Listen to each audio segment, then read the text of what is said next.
In this session, we will onboard the servers into OpenStack and assign roles to each of our two servers. To best utilize your resources in OpenStack, you need to configure your hosts to perform specific functions. You can do this by assigning different roles to different hosts. When you onboard a new host in OpenStack by installing the Platform 9 host agent, the host shows up in the Platform 9 UI as awaiting authorization. At this point, you get the choice of assigning one or more of the following roles to the host. The first role is a hypervisor. A host with this role will be utilized by OpenStack to run your virtual machine workloads on. Then we have the image library role. This is utilized to host the Glance image library.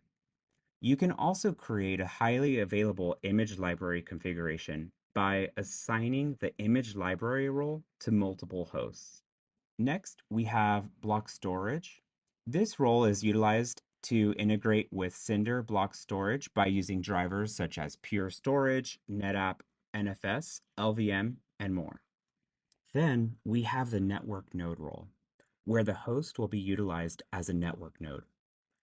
The host will be deployed with the required Neutron agents and software-defined networking components so that the host can perform virtual routing and other needed functionality. You can configure multiple nodes to have a networking role. Or alternatively, you can also configure your environment with distributed virtual routing, where each host will act as a router in addition to any other roles that may be assigned to that host. In this lab exercise, we are going to configure two hosts as follows. The first host will be deployed with a network node and hypervisor roles. The second host will be deployed with the image library role and the hypervisor role. And then in a later session, we'll configure block storage.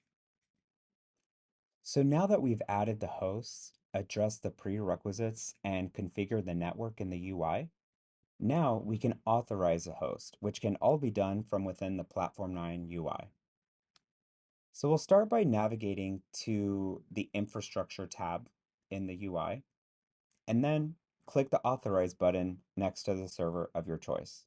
As I mentioned, the first host is going to be configured with the network node and hypervisor roles. So we'll want to make sure that the Make Host a Neutron Network node box is checked. We'll set the IP address associated with the VLAN that I've dedicated for the VM traffic. Then we'll set the physical network config label to external, and then we'll set the mapping bridge device to BREXT, which is the OVS bridge that we created earlier. Then we'll click next. We also want the server to have the hypervisor role, so that way it can run virtual machines. So let's click on the box to make this host a hypervisor. We'll keep the default VM storage path. Then for the VM console access, I'll select the IP address associated with the VLAN for my management network. For the tunnel interface, this will be the IP address associated with the VLAN for the VM network. Next, you'll see the options to set CPU, RAM, and disk allocation ratios if you want to configure the overcommitment ratios.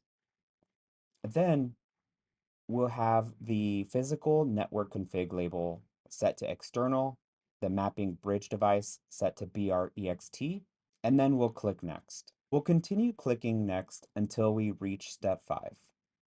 Here is where you can see the options we set for each of the desired roles.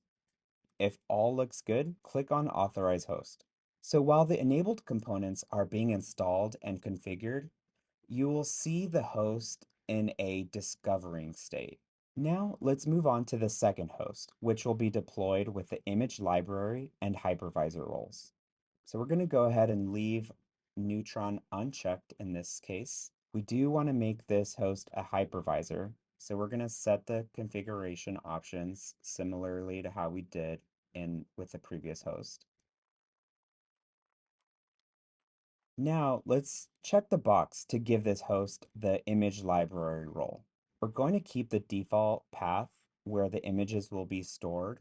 Then for the access point, let's set it to the IP address or interface associated with the management network. Then we could leave the other options checked. We will configure block storage later on, and then if all looks good, authorize host. So now let's just go ahead and wait for the second host to finish authorizing. And with that, we now have two fully deployed OpenStack hosts. Thank you, and I will see you in the next session.